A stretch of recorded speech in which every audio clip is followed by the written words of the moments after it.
सत्य की खोज से जुड़े हुए सभी साधकों का फिर से बहुत बहुत स्वागत, बहुत अभिनंदन। और पुराने लोग जो जुड़े हुए हैं उनकी तो मैं नहीं कहता, हालांकि मुझे पता है कुछ पुराने जुड़े हुए लोग भी काफ़ी अच्छे से देखते हैं। नए लोग जो जुड़ रहे हैं अच्छे से देख रहे हैं, और आपका बहुत शुक्रिया कि आप जिस हिसाब से चैनल को सब्सक्राइब कर रहे हैं, यानी कि चैनल पहुंच रहा है लोगों तक और लोग उस पर काम भी कर रहे हैं, देख रहे हैं, समझ रहे हैं, लाइक भी कर रहे हैं। थोड़ा कमेंट्स कम हो गए हैं जब से why they are doing this वाली सीरीज बंद की है, ख़त्म की है, तब से कमेंट्स थोड़े कम हो गए। देखिए, जो चीज़ें बताई जा रही हैं उनसे आप क्या समझ रहे हैं, क्या समझ पा रहे हैं, वो लिखना भी ज़रूरी है। खैर, क्योंकि आप मेरे ग्रुप से तो जुड़े हुए नहीं हैं, वो बंधे हुए नहीं हैं, आपकी मर्ज़ी है। फिर भी जैसे मैंने पहले भी कहा था, कमेंट्स करने से हमें भी लगता है कि अच्छा, हमारा जो प्रयास है वो हो रहा है, सही सही दिशा में जा रहा है, लोग पकड़ रहे हैं। तो ये वीडियो बिल्कुल रैंडम है। कुछ छोटे छोटे टॉपिक्स थे जो काफ़ी समय से बताना चाह रहा था, लेकिन वो दो सीरीज़ जो ताओ और why they are doing this चल गई, उसके चक्कर में इसको थोड़ा पीछे कर दिया। तो सबसे पहले तो आगे बढ़ने से पहले मैं फिर से आपका धन्यवाद करता हूँ। आप बहुत अच्छा प्यार दे रहे हैं मेरे को, इसी तरह देते रहिए। और प्यार देने से मतलब ये है कि मैं हमेशा से चाहता हूँ कि ये उन लोगों तक पहुँचे जिन लोगों को इसकी ज़रूरत है, जो लोग वास्तव में जागने के कगार पे खड़े हुए या जागना चाहते हैं और उनको कोई मार्ग नहीं मिल रहा है। और यदि आपके पहले से गुरु हैं, आप सही मार्ग पे जा रहे हैं, तो मैं आपके लिए बहुत प्रसन्न हूँ। तो भी आपके ज्ञान में कुछ ना कुछ वृद्धि इससे हो ही रही होगी, क्योंकि हर व्यक्ति की सोच, हर व्यक्ति के पॉइंट ऑफ व्यूज़ अलग अलग है। मे बी आपके जो गुरु हैं वो आपको कुछ और एक्स्ट्रा बता रहे हों, तो मेरा तो सौभाग्य नहीं है उसको सुनने का। लेकिन आप दोनों को सुन रहे हैं तो आपका सौभाग्य है कि आपको दोनों तरफ से ज्ञान मिल रहा है, तो बहुत अच्छा है। आगे बढ़ने से पहले बस यही कहूँगा, डिस्क्रिप्शन में हमारा फेसबुक पेज है, उस पर आप अपना फ्रेंड रिक्वेस्ट भेजिए। हमारा टेलीग्राम है, सॉरी इंस्टाग्राम है, उसको फॉलो कीजिए ताकि हम जो रील्स भेजते हैं वो आपको मिलें। रील्स से आप एक तारतम्य में बने रहते हैं, चीज़ें बार बार रिपीट होती हैं, छोटे छोटे मैसेज आपके माइंड तक पहुंचते हैं और उससे आप काफ़ी अच्छा रिकवर करते हैं। ये साधना में जो मेरे ग्रुप के भी हैं उन लोगों ने भी बताया, और आप लोगों को भी कुछ ना कुछ फ़ायदा होता ही होगा। तो और जो कहीं किसी को कोई गुरु नहीं मिल रहा है, हालांकि आज मैं इस उसमें गुरु के बारे में बात करना चाहता हूँ, नहीं मिल रहा है कहीं, तब आप मेरे पास आ सकते हैं। लेकिन मेरी फ़ीस 1,000 रुपये महीना है और मुझे बहुत सीरियस लोग चाहिए। मैं यहाँ पर आपको जितना ही कूल काम दिखाई देता हूँ, मैं ग्रुप में आने के बाद आपसे उतना ही सख्त हूँ साधना को लेकर। साधना में मुझे कोताही नहीं चाहिए। तो जब आप पूरा मन बना चुके हों कि भाई अब तो करना ही है, जब आप मृत्यु को वर्ण करने का मन बना चुके हों, तभी मुझ तक आइए। अगर हंसी खेल में अभी सिर्फ अजमाने के हिसाब से आना चाहते हैं तो मत आइए।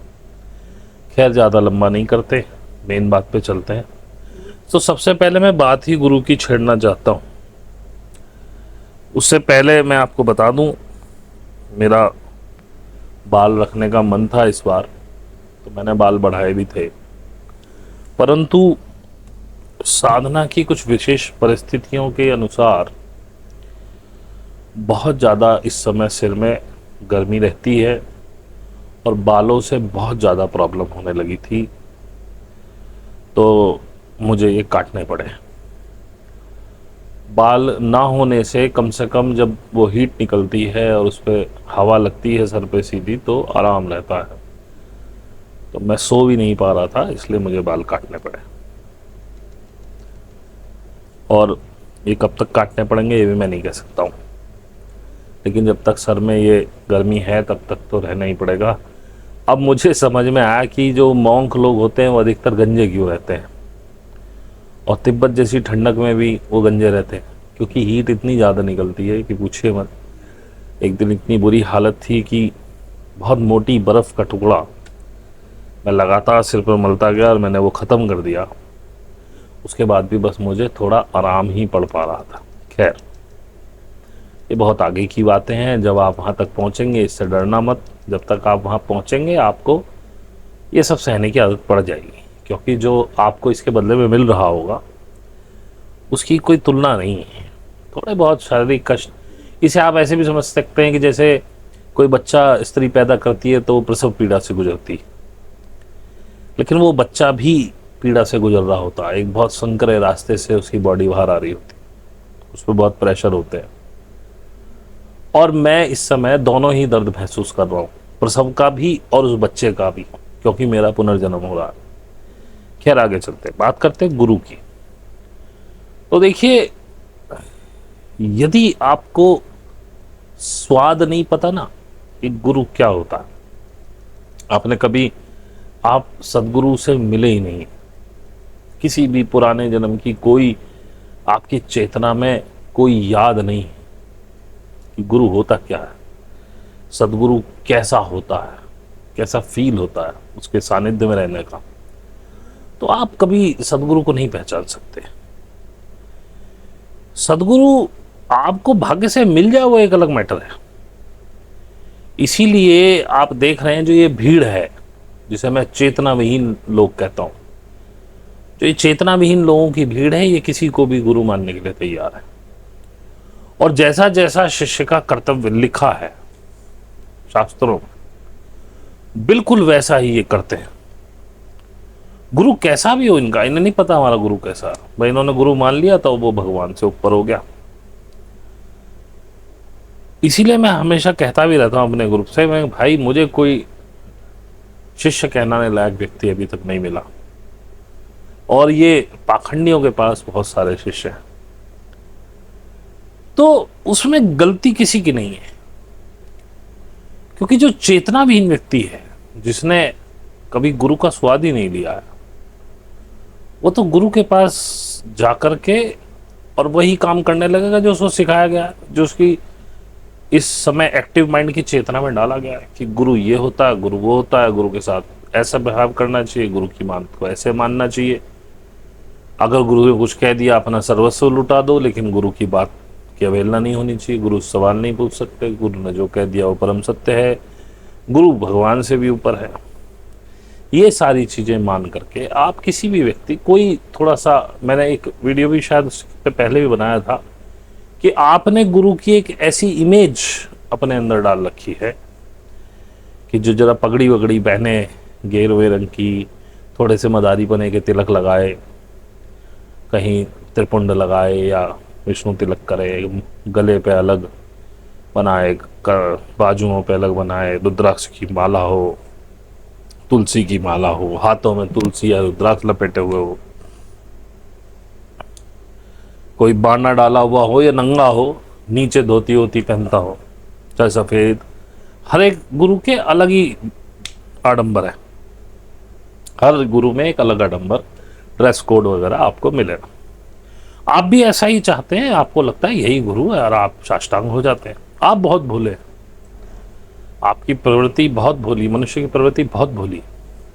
इसको बेवकूफ आसानी से बनाया जाता है और ये बनने के लिए तैयार है, नहीं कर पाओगे। मैं आपको डरा नहीं रहा हूं, बचने वाले तब भी बचेंगे, जाने वाले जाएंगे। लेकिन जो किसी गुरु के पास इस समय बैठ के 2-4 महीने कुछ सीख ले, 2-4-5 महीने, वो विक्षिप्त नहीं होगा, कष्ट में नहीं होगा उस समय, बस। बाकी तो जिसको मरना है मरेगा, जिसको जीना जिए, क्या पता हम ही मर जाए। हमें अब जीवन से कोई प्रेम ऐसा रहा भी नहीं। अब जैसे कि तुम जिस भी धर्म में जन्मो, उसी के पंडित तुम्हारी आस्थाओं का फायदा उठाते हैं। जैसे मुस्लिम धर्मगुरुओं ने कहा इस्लाम के लिए कि लड़ो, इस्लाम के लिए लड़ो, इस्लाम को फैलाओ। किसी को शौक नहीं है तुम्हारे कनपट्टी पिस्तौल रख के कहने का कि भाई इस्लाम कबूल करो, नहीं तो हम तुम्हें मार डालें, या तुम्हें हम इतना अजाब देंगे, इतना कष्ट देंगे, नहीं तो इस्लाम कबूल कर लो। क्योंकि उनके धर्मगुरुओं ने बताया कि इस्लाम को फैलाओ, उसके लिए लड़ो, और इस्लाम के लिए लड़ते हुए जो भी मारा जाएगा वो जन्नत में जाएगा। अब भैया वही आप और मेरी तरह भोले लोग, वो जन्नत ना किसी ने देखी, ना किसी कोई जिंदा गया, ना मरे ने आके बताई। अब वो जो आभासी जन्नत है वही चरम है हर धर्म का। हमारे यहाँ स्वर्ग पाना है, इस्लाम में जन्नत पानी है, क्रिश्चियनिज्म में हेवन में जाना है। बस ये काल्पनिक जन्नत जो है इसने सबको परेशान किया हुआ। अब वो निकल पड़े भैया तलवारें ले लेकर, क्योंकि हमारे जीवन का उद्देश्य यही है कि हाँ जन्नत में जाना, और जो इस्लाम के लिए लड़ते हुए मारा जाए तो सबसे सस्ता काम है, इसमें तो कुछ करना ही नहीं, तलवार लेकर निकल जाओ। अगर तुम जीते तो भी तुम्हें कुछ मिलेगा, और हारे तो मर गए वहां तो जन्नत तो जाना ही जाना है। 72 उम्रें तुम्हारा इंतजार कर रही हैं। और इसी जन्नत को पाने के लिए एक जैन साधु भूखा रहता है। आपने देखा होगा जैन लोग अधिकतर, साधु तो ले ही लेते हैं, जैन व्यक्तियों में अधिकतर बूढ़े लोग संथारा कहते हैं हमारे यहाँ, संथारा ले लेते हैं, खाना पीना छोड़ देते हैं और आत्महत्या कर देते हैं। हिंदू इस स्वर्ग को पाने के लिए पता नहीं कितनी गायों को खिला रहा है, दुनिया भर के दान पुण्य कर रहा है, अनाथ आश्रम चला रखे हैं। मैं ये नहीं कह रहा हूँ कि नहीं चलाने चाहिए, लेकिन स्वर्ग की आकांक्षा से नहीं चलाने चाहिए। ये एक तरह से धनिक व्यक्ति का कर्तव्य होना चाहिए कि वो ये सब चलाए। और किसी भी धर्म का कोई भी व्यक्ति हो, बहुत बोला है, बस बचपन से जो घोट के पिला दिया धर्म के नाम पर, बस उसी के अनुसार अपने स्वर्ग पाने की इच्छा में पता नहीं कभी उपवास कर रहा है, कभी पंडितों का भोजन करा रहा है, मृत्यु भोज करा रहा है, पता नहीं क्या क्या कर रहा है विधि विधानों के नाम पे। हर ये विधि विधान कोई हिंदुओं में ही नहीं है, ये हर धर्म में विधि विधान। पंडित कोई हिंदुओं में नहीं है, नाम अलग अलग होते हैं, फादर हो सकता है, मौलवी हो सकता है। ये आपको केवल बेवकूफ बना रहे हैं, असलियत तो कोई बताता नहीं, ना कोई देखता।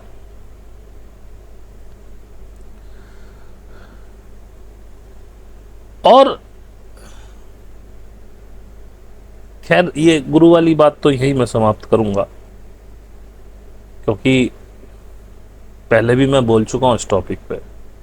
क्योंकि मैंने 2-3-4 वीडियोस में गुरु बनाने पे बहुत जोर दिया, साधना करने पे बहुत जोर दिया, तो आपको मैंने सोचा ये भी बताऊं कि सदगुरु होता क्या है। सबसे बड़ी बात है, एक चीज और जोड़ दूं, सदगुरु तुम्हारे विश्वासों पर चोट करेगा।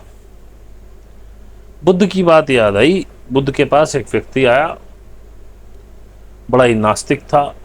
उसने पूछा, भगवान, क्या भगवान होते हैं? बोले हाँ होते हैं, बिल्कुल होते हैं, मैं तो मानता हूं भगवान तो है ही, ढूंढो। फिर एक बहुत आस्तिक व्यक्ति आया, उसने भी यही सवाल पूछा कि क्या भगवान होते हैं? तो उन्होंने कहा नहीं, भगवान कहीं नहीं है इस दुनिया में, हो तो ढूंढ लो। तो हालांकि ये मैं पहले सुना चुका हूं, इसमें एक वो और है, लेकिन मैं यहीं खत्म करूंगा इस कथा को, क्योंकि आपको समझाना कुछ और है।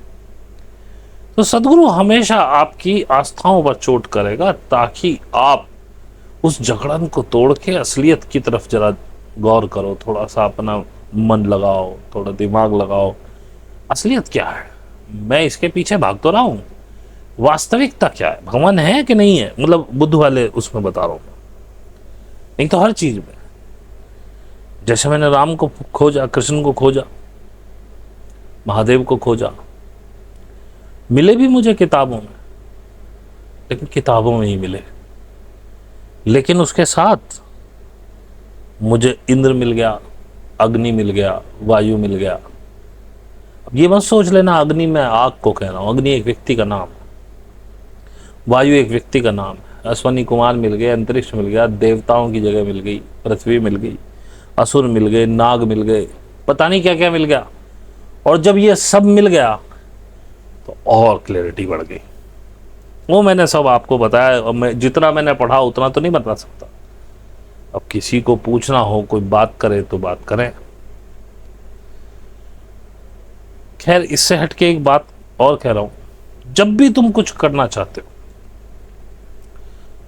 तो अपने अंदर की किसी हीनता को दिखाना, दबाना चाहते हो, लोगों को दिखाना चाहते हो। हर कोई चाहता है लोग मेरे काम को देखें, अप्रिसिएट करें। किसी ना किसी हीन भावना में तुम जी रहे हो जब तक तुम ये प्रयास करते हो कि कोई मेरी तरफ ध्यान दे, कोई मेरे काम को देखे, अप्रिसिएट करे।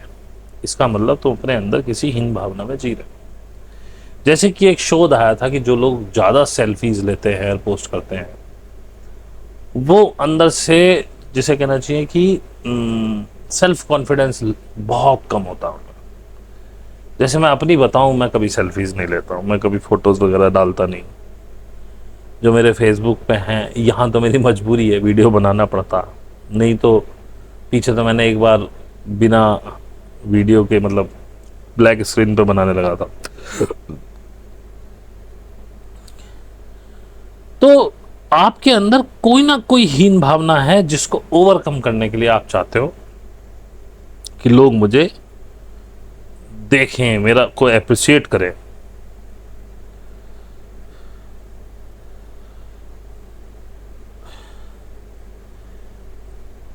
और इसके विपरीत सबसे बड़ा साहस का काम है कुछ ना करना। कुछ ना करना का मतलब ये नहीं है कि आप घर बैठ जाएं आलसी होके एक कमरे में बैठे रहे, नहीं। कुछ ना करने से अर्थ ये है कि अपने कामों का शोर न मचाना, मैंने ये किया, मैंने वो किया। बस चुपचाप जो मिला वो करते रहे।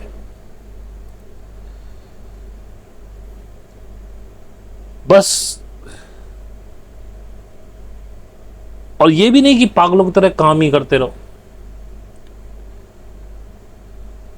शांत होकर के जितना काम मिला उसे कर दिया, और उसका कोई शोर नहीं मचाया, और शांत होके बस साधना कर रहे हैं। बड़ा साहस का काम है।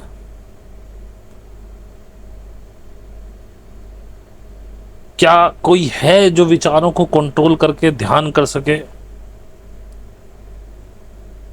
करने वाले करते हैं, लेकिन बड़ी प्रैक्टिस चाहिए भाई। मैं देख रहा हूं हमारे यहाँ 2-2 साल के लोग हैं, 2.5 साल से लोग हैं, अभी भी नहीं कर पा रहे।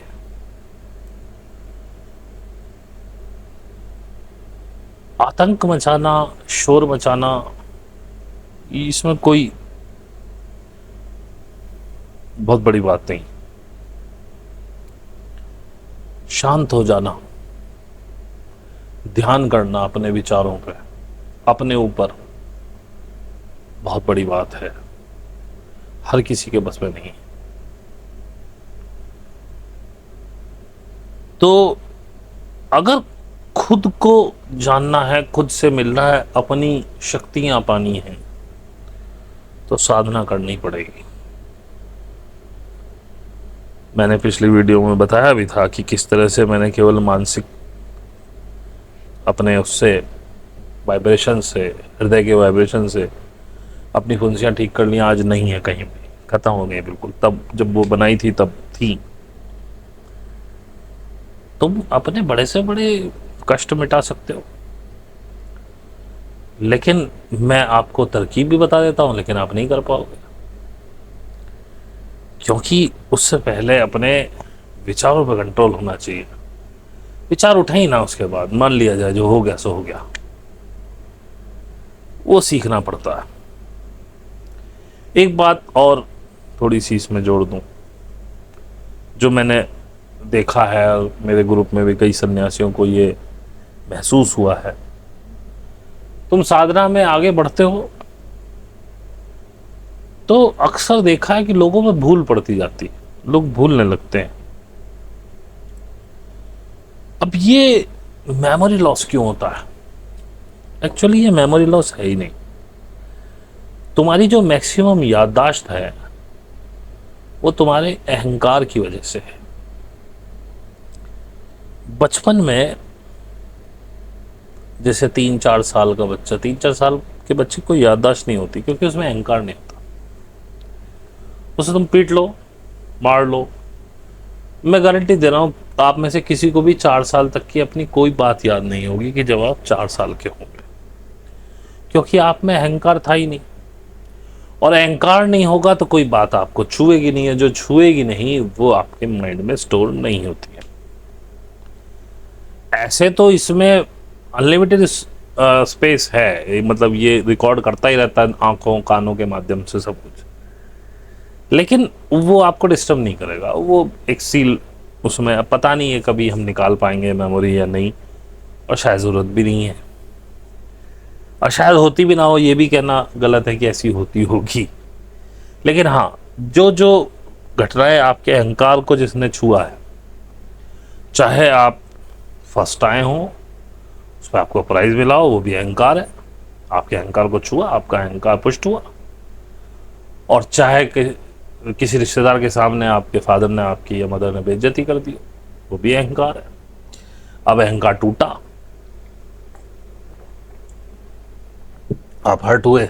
मुझे बहुत सारी बातें अभी भी बिल्कुल स्पष्ट हैं। मैं बहुत छोटा था, मेरे फादर ने, मदर ने, दादा ने कुछ ऐसी चीज़ें करी और जो हर्ट होने वाली वो ज़्यादा याद रहती।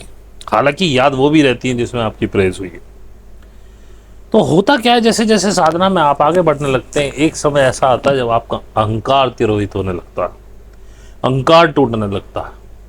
और जैसे जैसे जो जो अहंकार टूटने लगता है वो सारी बातें आप भूलते चले जाते हो, कुछ बचता ही नहीं जिसे याद करना चाहे।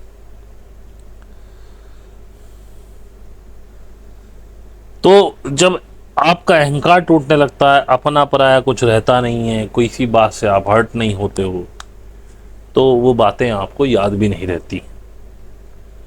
ये भी साधना में होता है।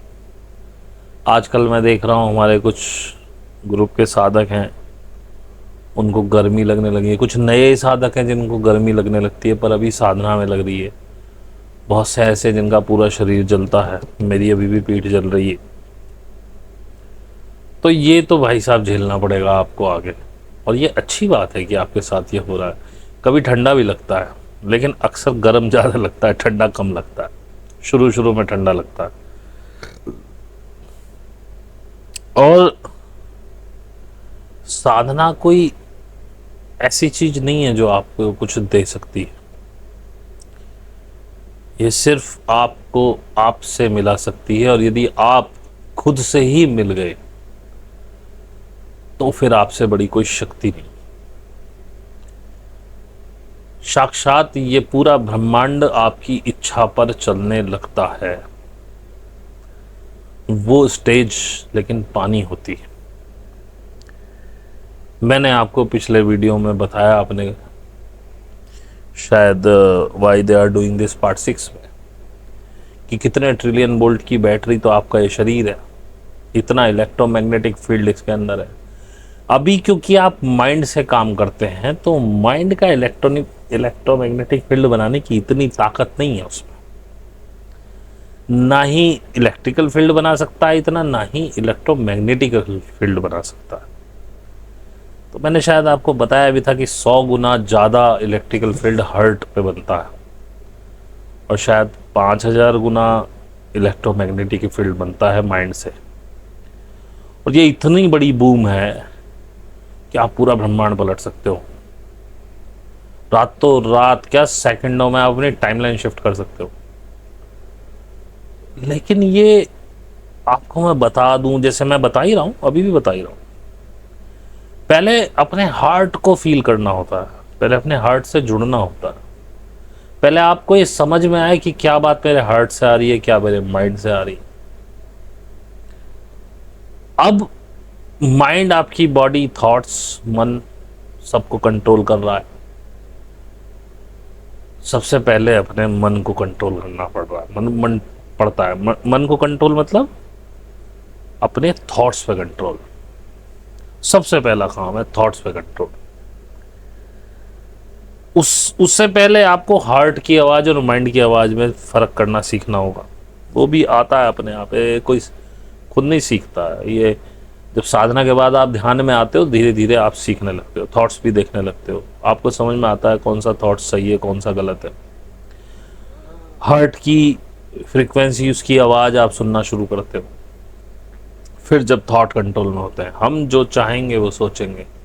आज तक माइंड या मन या आपके थॉट्स, ये तीनों देखें तो एक दूसरे के परायवाची समझ लीजिए इस बात में। ये आपको कंट्रोल करते आ रहे हैं, और इसी वजह से जो नेगेटिव एनर्जी आपके ऊपर आती हैं वो इन्हीं थॉट्स के ज़रिए आपको इधर से उधर करती है। जैसा मैंने पहले भी बताया, उसके बाद आपके उन थॉट्स से ही आपके इमोशंस बनते हैं नीचे के चक्राओं पर, और वही इमोशन इन थॉट्स के साथ कंबाइंड होकर फीलिंग में बदलते हैं जो आपकी हार्ट पे आती है। और वही फीलिंग आपकी पूरी ज़िंदगी तहस नहस करे हुए इस समय। एक बार आप उस स्थिति में पहुंच जाएं जब मन का मालिक मैं हूं, दिमाग का मालिक मैं हूं, थॉट्स का मालिक मैं हूं। मेरी इच्छा के बिना ना कोई थॉट आ सकता है, ना मेरा मन भाग सकता है, और ना मेरा दिमाग भाग सकता है। और इसी को इंद्रियों पे काबू भी कहा जा सकता है। जो पुराने हमारे शास्त्रों में इंद्रियों को काबू करो, इंद्रियों को काबू करो, इंद्रियां ऐसे काबू में नहीं आती। इंद्रियां भी थॉट से चलती है, मन से चलती है। आपने मन काबू किया, थॉट काबू किए, मन काबू हो गया। थॉट और मन काबू हो गया, माइंड काबू हो गया। माइंड काबू हो गया तो इंद्रिया काबू हो गई। अब मैं चुनता हूं मैं क्या सोचता हूं, मैं चुनता हूं मैं क्या देखता हूं, मैं चुनता हूं मैं क्या सुनता हूं। मैं भी 1 डेढ़ 2 घंटे 3 घंटे यूट्यूब पर बिताता हूं डेली, लेकिन मेरी चॉइस होती है मैं क्या देखना चाहता हूं। यूट्यूब कुछ भी दिखाए मैं नहीं देखता हूं, और इसीलिए मैं वही चीज़ें देखता हूं जिनसे मेरे ज्ञान में कुछ उपलब्धि मतलब वृद्धि हो। जैसे कि इस वीडियो में तो अब इतना समय नहीं रहा, अगले वीडियो में बात करेंगे। अलबरूनी का भारत किताब पढ़ रहा हूँ, उसमें काफ़ी कुछ मिला। बहुत ज़्यादा नहीं मिला क्योंकि वो गणना वणनाओं पे ज़्यादा उसने काम किया अलबरूनी ने, लेकिन फिर भी बहुत कुछ मिला। तो उसको अगले वीडियो में बताऊँगा किसी में। और ताओ का वीडियो मैंने अब बंद कर दिया है, क्योंकि मुझे जितने एक्सपेक्टेड थे उतने कमेंट्स नहीं आए। हालांकि आए, कुछ लोग वास्तव में सुनना चाहते हैं उसको, लेकिन जितना बना दिया उतना भी काफ़ी। अब ज़्यादा आगे बढ़े, 2 ही चैप्टर रह गए, आप नहीं तो मंगवा के पढ़ लीजिए उस किताब को। तो बस यही है, स्वयं का मालिक बनना है। जिस दिन आप अपने मालिक बन गए, स्वयं से, इसी को स्वयं से जुड़ना कहिए। और जिस दिन आपके शरीर पे, आपके मन पे, विचारों पे अधिकार हो गया, और उसके बाद का नेक्स्ट स्टेप है इस माइंड और हार्ट के बीच का रिलेशन बनाना, और उसके बाद इस माइंड को हार्ट से गवर्न करना। बस जिस दिन ये हो गया, उस दिन कौन सा काम ऐसा है जो आप सोचे और ना हो।